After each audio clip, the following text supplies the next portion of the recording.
अस्सलाम वालेकुम everyone, this is me Akbar. Hope so आप सब लोग ठीक होंगे और मेरी वीडियोस आपको पसंद आ रही होंगी। आज हम लोग EDU 510 का टॉपिक 101 से स्टार्ट कर रहे हैं। मुझे उम्मीद है कि आपको 100 तक जितनी भी होंगी ना, मतलब 100 तक जितने टॉपिक्स मैंने करवा दिए सारे समझ आ चुके होंगे। तो चलिए जी अपनी वीडियो करते हैं स्टार्ट। टॉपिक 101 है आपके पास एक्सपीरियंस फॉर यंग चिल्ड्रन। तो इसमें जब हम देखते हैं मैथ के पर्सपेक्टिव से तो हमें पता चलता है जो rapidly growing number of pre schools या किंडरगार्टन या डे केयर सेंटर्स हैं वो काफ़ी इंक्रीज हो रहे हैं।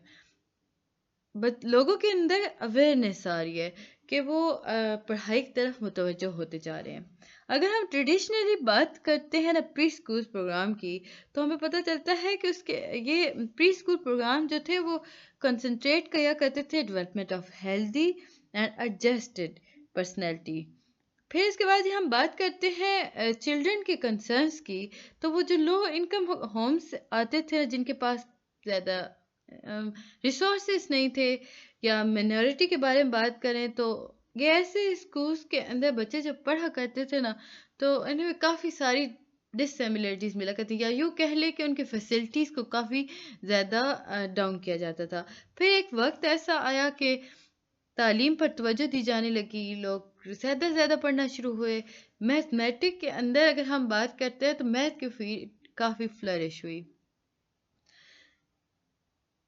1965 पेज 109 है आपके पास, जिसके अंदर कहा यह जाता है कि जब हम इंटर रिलेटेड करते हैं ना किसी भी फिजिकल, सोशल या इंटेलेक्चुअल डेवलपमेंट को, उसके आइडियाज़ के बारे में बात करते हो, उसके प्रोग्राम के बारे में बात करते हो, इन सब को जब हम इंटर रिलेट कर देते हैं इंटेलेक्चुअल ओरिएंटेशंस के अंदर, तो हमारे पास एक बेहतरीन मैथमेटिक आ जाती है। यानी कि मैथ के अंदर अगर हम बात करते हैं तो हमें पता चलता है कि इसके अंदर फिजिकल, सोशल और इंटेलेक्चुअल डेवलपमेंट मौजूद है, जो कि बैलेंस प्रोग्राम आपका बनाती है, जो कि आपके इंटेलेक्चुअल ओरिएंटेशन के लिए काफ़ी बेहतरीन है। और ये किसने कहा था? जेरोम जेरोम ब्रूनर ने कहा था। उसने अपनी ये स्टेटमेंट मैथमेटिक के बारे में दी थी 1965 के अंदर। एक बुक है, उसमें अब आपके पास होगी, उसमें 109 पेज पर थी। जो मोर इस बारे में उसने बात की, उसने कहा कि जो एलिमेंट्री कोर्सेज होते हैं ना, वो ज़्यादा से ज़्यादा जो होते हैं वो यंगर स्टूडेंट्स के लिए होते हैं। इनमें हम सीरियस बात कर रहे होते हैं, हम पेडागोगिकल एम लेके चल रहे होते हैं, जो कि इंटेलेक्चुअल पावर को सर्व कर रहा होता है। ये एक बहुत इम्पोर्टेंट तरीका है जिससे हम जस्टिफाई कर सकते हैं गुड मैथमेटिक कोर्स को, जिसके अंदर हम इंटेलेक्चुअल डिसिप्लिन के बारे में बात कर सकते हैं, हम ऑनेस्टी के बारे में बात कर सकते हैं। मैथमेटिक एक ऐसी चीज़ है जिसके अंदर हम ऑनेस्टी को प्रमोट करते हैं। MCQs आता है तो याद रखिएगा, हम ऑनेस्टी को प्रमोट करते हैं बाय मैथमेटिक इट ट्रांसमिट। इसके बाद ही हम बात करते हैं पिगेट की। पिगेट जो था ना, इसने काफ़ी कंट्रीब्यूशन दी थी, producing program that emphasize the development of broad intellectual power rather than attainment of narrow academic skills. Piaget ने काफ़ी सारी रिसर्च की, उसने कंट्रीब्यूट किया। उसने बताया कि देखिए जी, एक लिखी पढ़ी या आप लकीर के फ़कीर बच्चों को मत बनाएं, उनसे मज़ीद उन्हें फ्लरिश करें कि वो खुद से आप इसमें इन्वॉल्व हो सकें, वो खुद से आइडियाज़ ला सकें, शेप कर सकें किसी भी चीज़ को, एक्सपीरियंस करें इन्वायरमेंट को, ताकि वो अच्छे एक बेहतरीन इंसान बन सकें। जब यंग चिल्ड्रन होते हैं ना, वो उनकी जो, अब अगर बात करो ना एज अ लर्नर, तो वो रिलाई करते हैं सेंसरी इंफॉर्मेशन के ऊपर, जो कि कंक्रीट और पिक्टोरियल नेचर के मुताबिक होती है। जो मैथमेटिकल कॉन्सेप्ट है ना, वो एब्स्ट्रैक्ट है। याद रखें, मैथमेटिकल जो कॉन्सेप्ट है वो एब्स्ट्रैक्ट है, ये एसेंशियल होता है। इससे हम रिलेट करते हैं सेंसरी एक्सपीरियंसेस को। मैथमेटिकल एब्स्ट्रैक्शंस के अंदर अगर हम बात करते हैं तो हम कह सकते हैं कि फॉर एग्जांपल जो बच्चा है वो खुद एक्सपीरियंस नहीं कर सकता कि किस तरह नंबर को ऐड करना है आपने, जब तक आप उसे बताओगे नहीं। जो एब्स्ट्रैक्टनेस, या हम कह सकते हैं कि जो एब्स्ट्रैक्टनेस है ना, वो बेसिकली एक ऐसी क्वालिटी है जिसके अंदर हम एक स्टेप को रिमूव कर देते हैं फ्रॉम द रियल वर्ल्ड। उसके अंदर हम बात देते हैं distinctive even beginning mathematic concepts. हम कॉन्सेप्ट्स के बारे में बात करते हैं तो हम कम्युनिकेट करते हैं इन कॉन्सेप्ट्स पर। तो एक लैंग्वेज ज़रूरी होती है और वो मैथमेटिक के अंदर हमें सिम्बल्स और वो सारी मिल जाती है। टॉपिक 104 में कुछ भी नहीं है। 105 में आपके पास भी नंबर एक्टिविटीज़ आ रही होती हैं जिसमें आपने क्लासीफाई कर, आप बच्चों को बताते हो कि वो किस तरह क्लासीफाई कर सकते हैं, किस तरह कंपेयर कर सकते हैं, किस तरह नंबर को आप ऑर्डर्स दे सकते हैं। क्लासिफाइंग की अगर हम बात करते हैं तो जो वेरी यंग चिल्ड्रन क्लासिफाई कैसे करेंगे, आप क्वेश्चन आता है तो आप लिखोगे कि वो अप्लाई करेंगे, आइडेंटिफाई करेंगे लेबल्स को, such as a ball, a sock, is a form of classification. यानी कि वो किसी भी चीज़ को आप उन्हें दोगे, वो उन्हें आइडेंटिफाई करेंगे, उनका नाम बताएंगे, लेबल करेंगे ना, तो इस तरह वो क्लासिफाई करने का प्रोसेस उन्हें आ गया। क्लासिफाइंग जो होती है वो हमारी रोज़मर्रा ज़िंदगी का एक हिस्सा है जिसके अंदर हम प्री स्कूल प्रोग्राम को भी ऐड कर देते हैं, जो एक्टिविटीज़ हो रही होती हैं। अब होता क्या है, प्री स्कूल प्रोग्राम्स के अंदर ना often presented to children as a sorting task. बच्चों को ये सॉर्टिंग टास्क दिए जाते हैं कि आपने अलग बताना है, या यूँ कह लें फॉर एग्जांपल कि आपने कुछ ब्लॉक्स दिए हैं, आपने बताना है कि इतने ब्लॉक्स, इस कलर के ब्लॉक्स आपने बास्केट में ऐड करने हैं। चिल्ड्रंस जो होते हैं ना वो क्लासिफाई कर लेते हैं हर चीज़ को, वो हर चीज़ को एक साथ रख भी सकते हैं क्योंकि उन्हें उन्हें अभी फ़िलहाल जब तक आप उन्हें बताते नहीं हो, प्रिसाइज नहीं बताते हो, प्रिसाइज लैंग्वेज यूज़ नहीं कर रहे होते हो ऑब्जेक्ट रिलेटेड, तो वो उन्हें नहीं समझ आ रहा होता कि क्या चीज़ किस तरह रखनी है। सो बीइंग अ टीचर आपका ये काम है कि आप उन्हें हर चीज़ आइडेंटिफाई करो। टॉपिक 107 के अंदर हम लेटर एक्टिविटी को देखते हैं, तो इसमें हम देखेंगे कि ब्लॉक्स ही को लेके जा रहे हैं। स्टूडेंट्स को आप जब देख लेते हो वो क्लासिफाई कर लिया है, तो उसे आप कहोगे कि आप इसमें सॉर्ट करो, यानी कि इसे सिंपल आइडेंटिफाई करो, या एट्रीब्यूट्स इसके जो एक जैसे एट्रीब्यूट्स हैं उन्हें लेके अलग कर दो। इसके बाद ही हम टॉपिक 108 की तरफ आ रहे हैं, तो प्री नंबर एक्टिविटीज़ आ रही हैं, यानी कंपेयर। अब हम बढ़ते हैं कंपेयर की तरफ। देखिए कंपैरिजन जो होता है एक ऐसा प्रोसेस है जिसके अंदर आप बच्चा जो होता है वो रिलेशन देखता है दो ऑब्जेक्ट्स का, उनकी बेसिस का, उनके उस पर स्पेसिफिक एट्रीब्यूट्स देख रहा होता है। एक सिंपल एक्टिविटी दें जिसके अंदर आप बच्चे को दो स्टिक्स दें, स्टैटिंग दें, या आप उसे कहें कि आप इन्हें देखो कि the stick is longer than that stick, यानी कि आप उसे बताओ कि उस क्वेश्चन करो कि आपने जो एक स्टिक पकड़ी क्या वो दूसरे से बड़ी है या नहीं। इस टेक्निक से क्या होगा, बच्चों को प्रीसेप्चुअल कंपैरिजन थॉट्स हैं वो, या वो टेक्निक्स हैं, बच्चा उनमें स्किल्स हासिल करेगा, वो उन्हें और बेहतर तरीके से करेगा। 109 के अंदर आपके पास जी अगेन आ रहा है वही सारी चीज़, तो हम इसे कर देते हैं स्किप। 110 में भी आपके पास इंपॉर्टेंट कुछ नहीं था।